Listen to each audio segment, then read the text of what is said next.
Hello students, this is Samarth Dwivedi and welcome back into the new video tutorial. In this video tutorial, we are going to learn about very most important topic under the general organic chemistry, and the topic is resonance. So the question is, what is need to learn or revise this resonance concept now? So answer is, since we have heterocyclic chemistry in our syllabus and resonance concept itself plays a very crucial role in order the reactivity and basicity of all heterocyclic compounds. Therefore, the concept of resonance become inevitable to understand the heterocyclic chemistry or heterochemistry.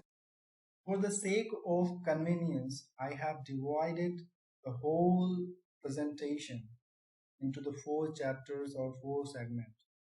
And 4 segment or chapter are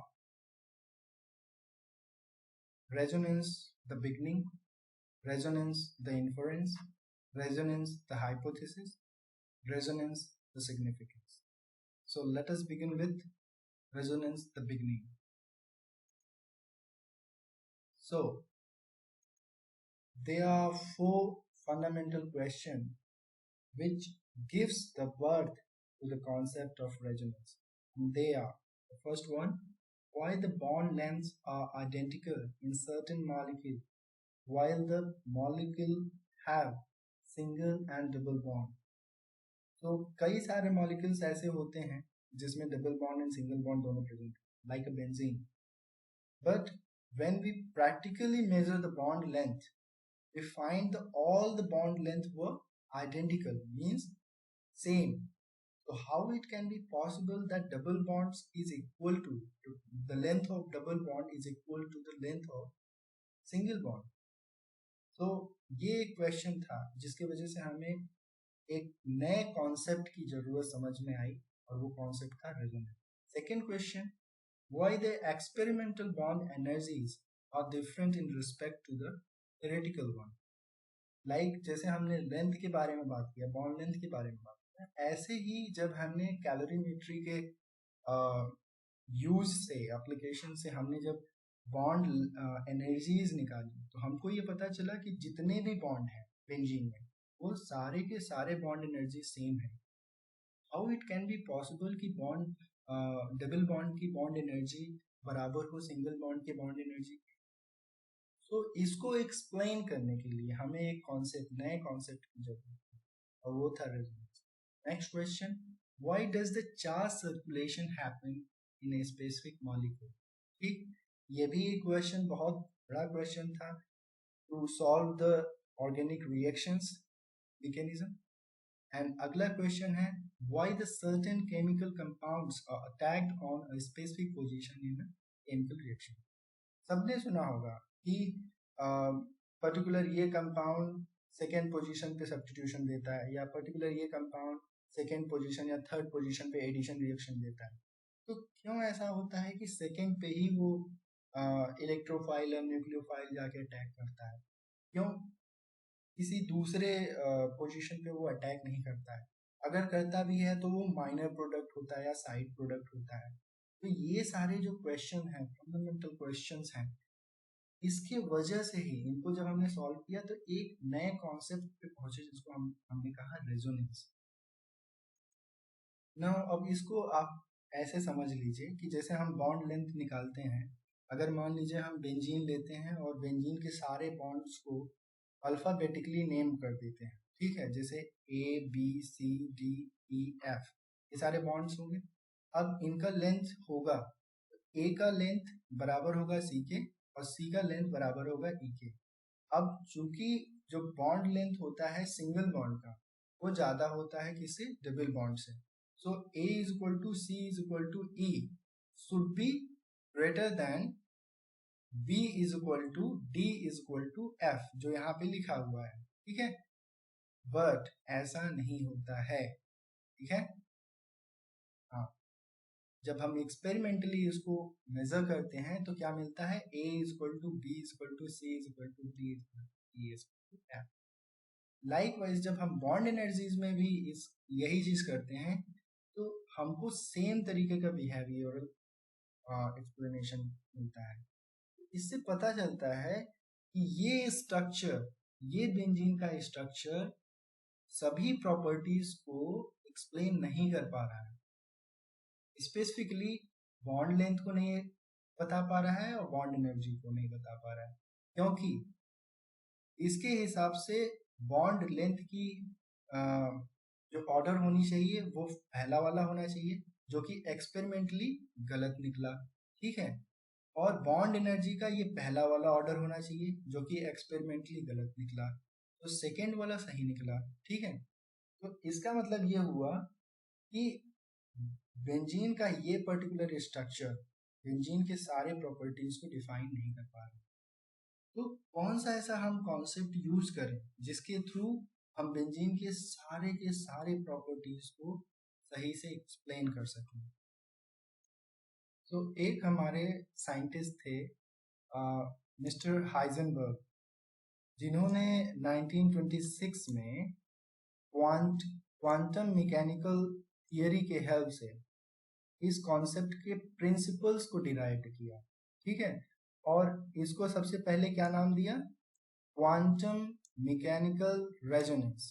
ठीक है, पहले resonance का नाम क्या था, quantum mechanical resonance, पर बाद में इसको एज अ कॉन्सेप्ट इंट्रोड्यूस किया लिनियस पाउलिन ने इस ईयर में 1928 में।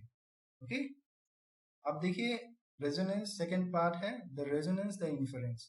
अब इसका मोटा मोटा मतलब क्या है, जैसे हम बचपन में हम जब पेंटिंग वगैरह करते थे तो हम लोग एक कलर को दूसरे कलर में मिक्स करते थे तो तीसरा कलर बन जाता था। Like when you will mix blue with yellow you will get green। ठीक है, but green itself cannot represent all properties of blue and yellow, क्योंकि ग्रीन अलग है, ब्लू अलग है, येलो अलग है, तीनों के अलग अलग कैरेक्टरिस्टिक्स हैं। लाइकवाइज जब हम ओजोन में भी देखते हैं तो ओजोन के ये दो स्ट्रक्चर्स हैं, बट ये दोनों स्ट्रक्चर ओजोन के सारे प्रॉपर्टीज को डिस्क्राइब नहीं कर सकते हैं। ठीक है, तो इसके लिए हमको एक तीसरा स्ट्रक्चर चाहिए जो ओजोन के या बेंजीन के जिन जिन जिन मॉलिक्यूल्स में कॉन्जुगेशंस होते हैं उन सारे मॉलिक्यूल्स का एक प्रॉपर एक्सप्लेनेशन सारी प्रॉपर्टीज का दे सके, ऐसा स्ट्रक्चर चाहिए। ठीक है, तो वो स्ट्रक्चर हमको कैसे मिलता है, रेजोनेंस कॉन्सेप्ट से।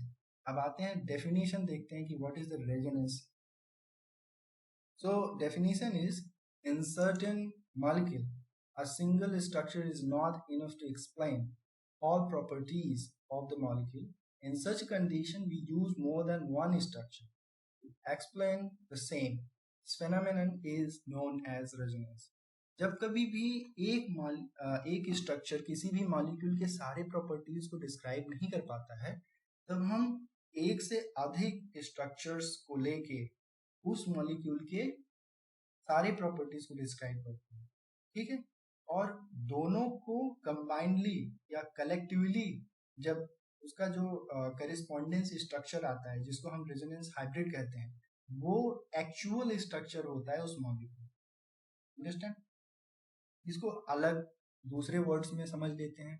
The hypothetical method, hypothetical method का मतलब ये है कि रेजोनेंस नाम का कोई भी चीज प्रैक्टिकली एग्जिस्ट नहीं करता है। जो हम स्ट्रक्चर बनाते हैं वो हाइपोथेटिकल होते हैं, वो नॉन एग्जिस्टेंट होते हैं। ठीक है, वो रियलिटी में नहीं एग्जिस्ट करते हैं, but it is a concept, a scientific well proved concept कि हम किसी भी मॉलिक्यूल के सारे प्रॉपर्टीज को a set with the help of set of structures explain कर सकें। वो सेट ऑफ स्ट्रक्चर क्या कहलाएगा, कैनोनिकल स्ट्रक्चर उसको बोल लीजिए आप, या फिर रेजोनेटिंग स्ट्रक्चर उसको बोल लीजिए। और उन सभी रेजोनेटिंग स्ट्रक्चर या सभी कैनोनिकल स्ट्रक्चर का जो करेस्पॉन्डिंग स्ट्रक्चर होगा, ठीक है, उसको हम क्या कहेंगे, रेजोनेंस हाइब्रिड। ये सबसे ज्यादा स्टेबल होगा और यही होगा the real structure of that molecule.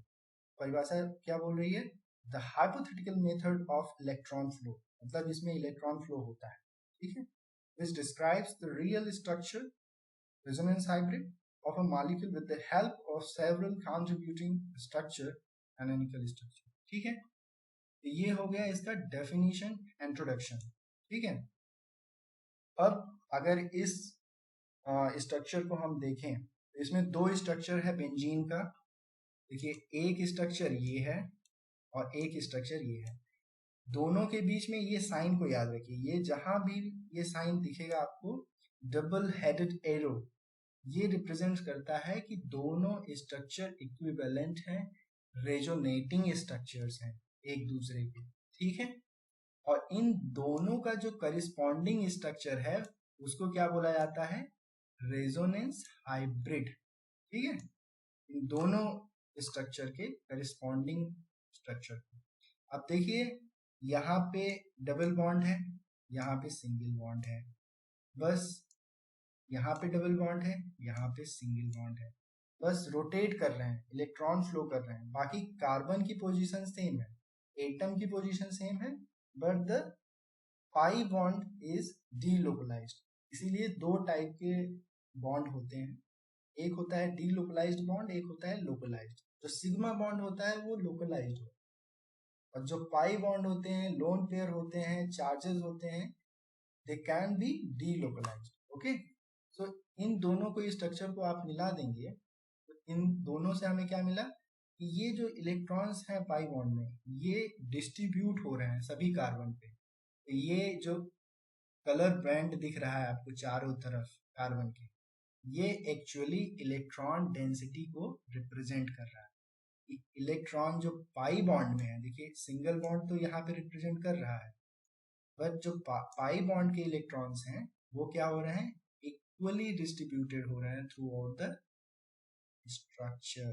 आपने जब एरोमेटिसिटी पढ़ी होगी वहां पे भी थोड़ा सा इस कॉन्सेप्ट को आपको बताया गया होगा, समझाया गया होगा, ठीक है। इसी के साथ ये कॉन्सेप्ट यहीं पे मैं इसको फिनिश करता हूँ। इसका सेकेंड पार्ट, रेजोनेंस का सेकेंड पार्ट, जिसमें हम मेन उसका हाइपोथेसिस, जो रूल उसको गवर्न करते हैं उसको देखेंगे, और plus M effect minus M effect जो कि रिएक्टिविटी डिसाइड करने में बहुत ही इंपॉर्टेंट होता है, और फिर उसके बाद इसका एप्लीकेशन, ठीक है, एप्लीकेशन भी देखेंगे, प्लस ये भी देखेंगे कि रेजोनेटिंग स्ट्रक्चर बनाते कैसे, किसी भी मॉलिक्यूल का रेजोनेटिंग स्ट्रक्चर कैसे बनाते हैं, और हम देखेंगे कि कोई भी रेजोनेटिंग स्ट्रक्चर है, ठीक है, तो उसमें सबसे स्टेबल रेजोनेटिंग स्ट्रक्चर कौन होगा, जैसे इन दोनों रेजोनेटिंग स्ट्रक्चर में कौन स्टेबल होगा। तो चूंकि दोनों इक्विवेलेंट स्ट्रक्चर्स हैं तो दोनों एक दूसरे के बराबर ही स्टेबल होंगे, ठीक है।